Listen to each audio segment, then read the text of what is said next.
Bonjour à tous et bienvenue pour cette nouvelle guidance pour le mois de septembre 2025. C'est parti, on commence avec le jeu d'Osho, voir les messages pour ce mois de septembre, pour cette rentrée. On a la carte des conditionnements.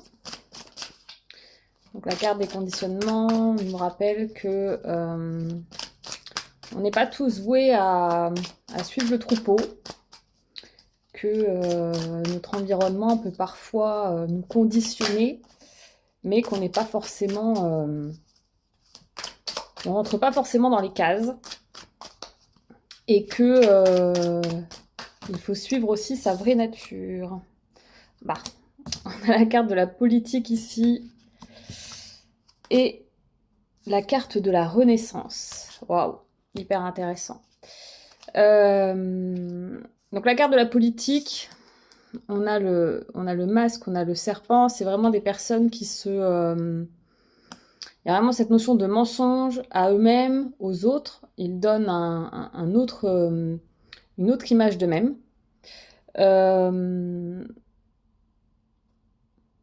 La carte du conditionnement, ici, on a le lion qui essaie de se cacher derrière, sous une peau de mouton. Donc pareil, il y a ce truc de vouloir se fondre dans la masse. Et en même temps, vraiment cette notion de mensonge, de mensonge à soi, de mensonge aux autres. Et on a la carte aussi du lion ici avec la Renaissance, avec ce petit enfant qui joue de la flûte là, qui est sur le lion. Donc il y a vraiment cette notion de renaître à soi, euh, de se libérer peut-être de ses masques, se libérer de ses couvertures. On a la carte du maître. Pour moi, il y a une forme d'éveil. La carte du maître, c'est ça, c'est l'éveil spirituel. Il y a vraiment cette notion de renaître à soi. La carte du guide, c'est vraiment des cartes fortes. C'est vraiment très très symbolique ici. Il y a vraiment cette notion de renaître à soi, d'être guidé, d'être connecté, comme s'il y avait une forme de révélation ici. En tout cas, c'est hyper fort. C'est des personnes qui peut-être partent de loin, qui étaient peut-être complètement effacées, qui étaient obligées de jouer un rôle, peut-être pour se faire accepter, et qui là, en fait, se redécouvrent, peut-être prennent un autre chemin. Mais en tout cas, il y a quelque chose d'évident et d'aligné. Qu'est-ce que ça me dit d'autre?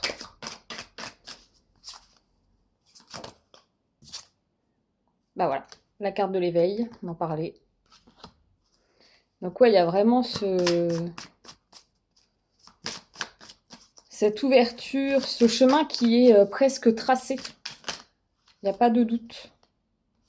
Bon, on a la carte du ralentissement quand même. Donc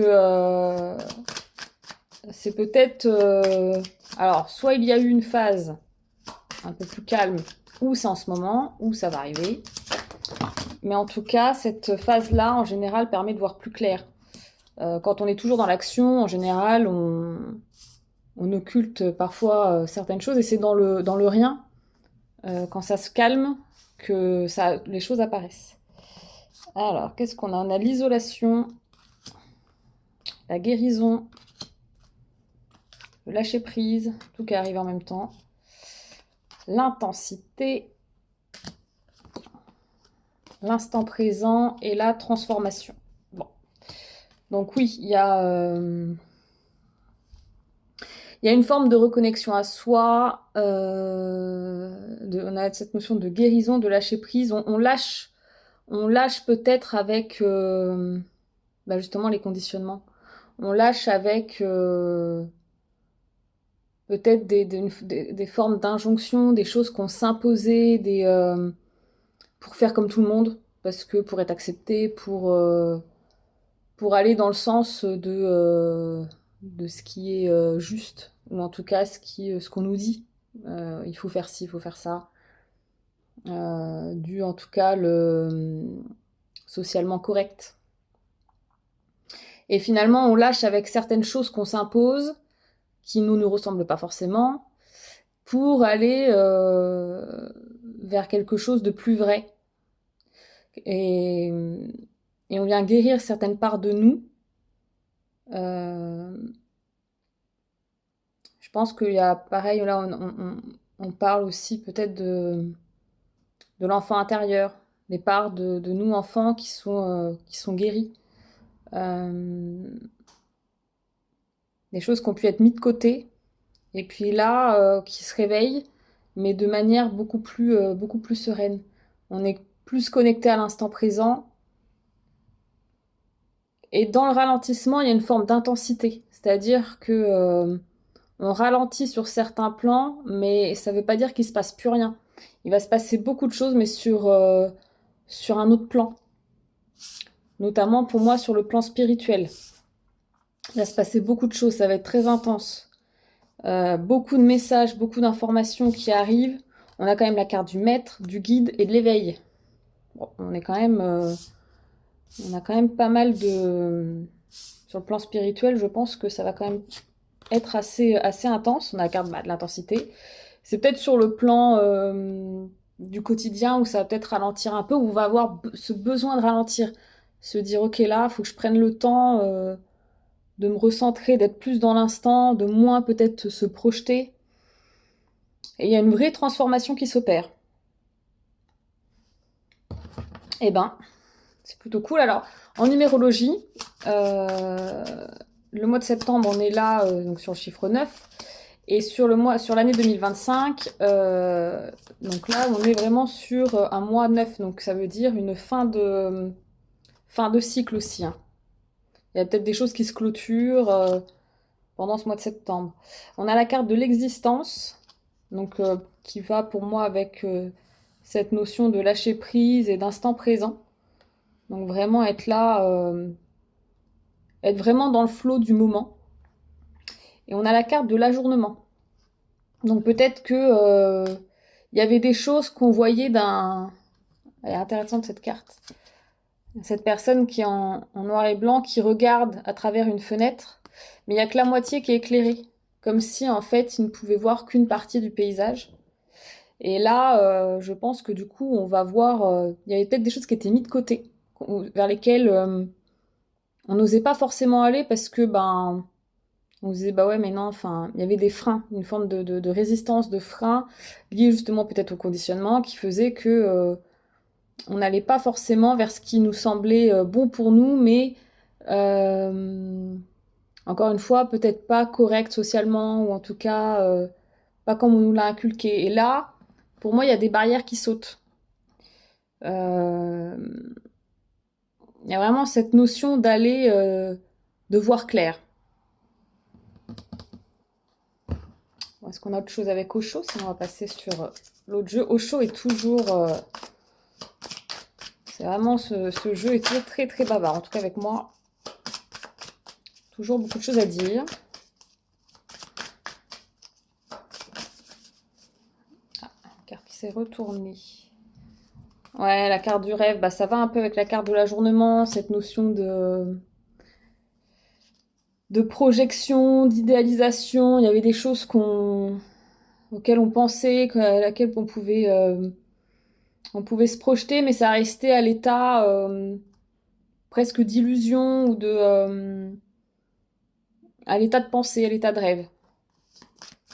Et pour moi, là, il y a quelque chose qui... il y a quelque chose, on va dire, enfin, on va y aller. En tout cas, on voit les choses différemment. Il y a une autre perception de ce qu'on pouvait imaginer. Si je prends un exemple pour illustrer ça, quelqu'un qui a toujours rêvé de faire de sa vie, voilà, un métier plutôt dans l'artistique ou dans un domaine où on va dire voilà, mais non, mais ça c'est pas un métier, c'est pas une vie, on peut pas vivre comme ça. Donc cette personne va se ranger dans un métier plus classique, dans un format plus classique, parce que voilà, on nous dit que bah, c'est comme ça qu'il faut faire, c'est plus sécure, c'est plus mais finalement ça ne lui convient pas parce que ça va pas forcément avec ses valeurs. Et ce qui l'attire, c'est quelque chose qui reste sur le plan presque du rêve et de quelque chose d'inaccessible. Bah là, en fait, le regard va changer. Il y a quelque chose, en tout cas, au niveau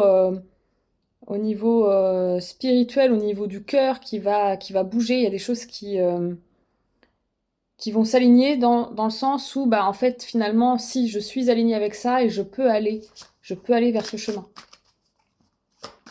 Ça ne va pas rester à l'état de rêve longtemps. Ou en tout cas, on sort un petit peu de ce qui nous semblait sécure ou ce qui nous semblait quelque part presque obligatoire. Bon, on va aller voir avec les autres jeux. Hop. Mais pour moi, ce mois de septembre, ça se joue ouais, sur la partie spirituelle. Il va y avoir beaucoup de remises en question, beaucoup de messages. Soyez vraiment à l'écoute de ce qui vient. Et soyez dans l'instant. Soyez pas trop dans le mental. Soyez pas trop dans la projection. Soyez plus dans ce qui est, voilà, ce qui résonne en vous.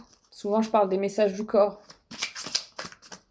Ça peut être aussi des messages, justement, pendant vos rêves. Observez vos rêves, si vous vous en souvenez. Qu'est-ce qu'ils vous disent?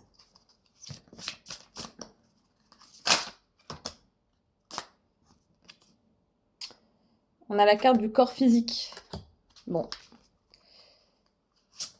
Quand je parlais des messages du corps, hein, soyez vraiment dans l'écoute du corps. Ça va aussi avec la carte du ralentissement, ce temps pour prendre aussi soin de votre corps. Prendre soin de son corps, c'est aussi prendre soin de son mental. Prendre le temps de ressentir. Ouais, la carte du compromis, bah ça va avec les conditionnements. Est-ce que justement vous n'étiez pas en permanence en train de faire des compromis dans votre vie? Et finalement, de compromis en compromis, est-ce que ben vous êtes aligné, votre vie est alignée avec ce dont avec vos valeurs, avec vos envies, avec ce qui vous fait vibrer, ce qui résonne en vous, ce pourquoi vous levez le matin en fait.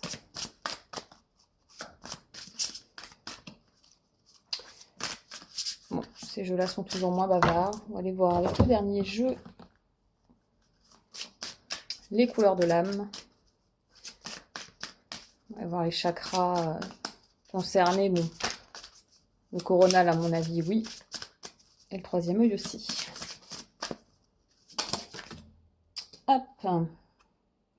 La carte de la reliance. L'être auquel vous êtes relié est un miroir de votre âme. Vous êtes connecté et vibrez sur les mêmes fréquences. Pour moi, la reliance, c'est vous êtes connecté aussi là où vous allez avoir des... Clairement, les messages vont arriver. Soyez juste dans l'écoute. Des fois, ça peut être une phrase qu'on lit, ça peut être quelque chose qu'on entend, et en fait, ça va résonner plus que d'habitude. Et ça va nous parler. Bah, soyez vraiment dans l'écoute de ça. Une pensée, un souvenir, un rêve, tout ça, ça peut être des messages, hein, des choses qui... à partir du moment où ça vous parle plus, où vous arrêtez dessus, c'est que c'est un message. Après, à vous de voir ce qu'il signifie, mais clairement, vous aurez des messages. De toute façon, on a toujours, quand on parle des guides, quand on parle des messages de l'univers, c'est toujours pour aller un peu plus vers nous, vers notre... en Ayurveda, on appelle ça le dharma. C'est notre mission de vie quelque part. C'est pourquoi on est là. Qu'est-ce qu'on doit expérimenter? Bon. Je n'ai pas plus d'infos. Ça reste toujours au chaud hein, qui donne le plus d'infos. Mais globalement, on a quand même ce qu'il faut. Donc, pour résumer, mois de septembre, un mois vraiment de connexion spirituelle, un mois de transformation, de lâcher prise. Lâcher prise avec certains de nos conditionnements. On laisse tomber les masques. On fait le point sur quels sont les compromis qu'on a fait dans notre vie.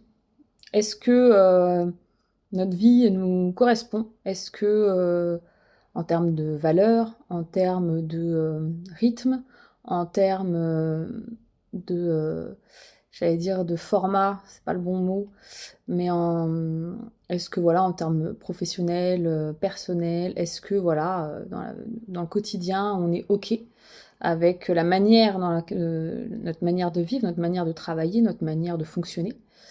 Est-ce que finalement, notre manière de faire, elle est plus en lien avec des choses que l'on s'impose parce qu'on nous a appris qu'il fallait fonctionner de cette manière-là, ou est-ce que c'est notre fonctionnement à nous qui nous convient? Ça sera la question peut-être à se poser. Vous aurez les infos. Soyez à l'écoute. Soyez dans l'instant, soyez dans l'écoute aussi de votre corps.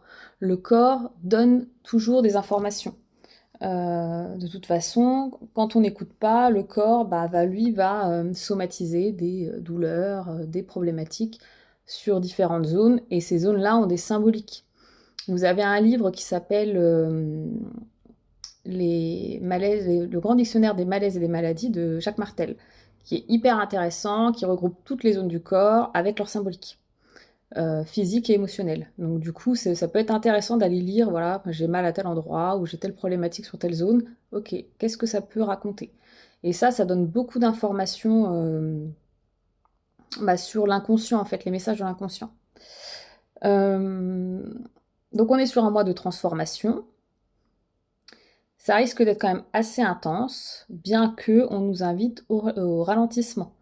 Donc on est quand même... Alors, en Ayurveda, on rentre, là on est déjà rentré, mais on continue de rentrer dans l'automne. Là, on va rentrer dans le cœur de l'automne. Parce qu'en Ayurveda, en médecine chinoise, le 21 septembre n'est pas le début de l'automne, mais le cœur, le pic de l'automne. Donc là, on a bien entamé.